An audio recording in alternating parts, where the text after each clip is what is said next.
প্রিয় ভাইয়েরা, আজকের বেচাকেনা অবস্থা পুরা বাজার নীরব হয়ে রয়েছে, কোনো কাস্টমার নাই, একদম নীরব নিস্তব্ধ।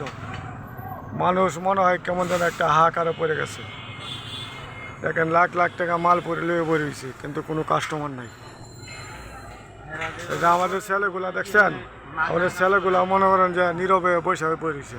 এই যে দেখেন কোনো কাস্টমার নাই। এক কোম্পানি আসছে, এসে বলতেছে কিছু মাল নেওয়ার জন্য, কিন্তু বেচাকেনা না থাকার কারণে আমরা কোনো মাল নিতে পারতেছি না। দেখেন পুরা মার্কেট নীরব। মনে হয় যে মানুষের খুব অভাব অনটনে পড়ে আসছে।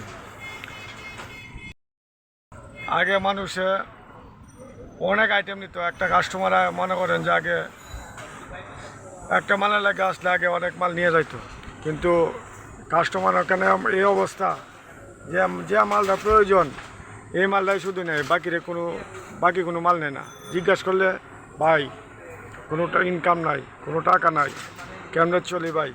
আগে তো নিতাম অনেক কিছু, কিন্তু আমি তো নিতে পারতেছি না। এখন দেশের অবস্থা।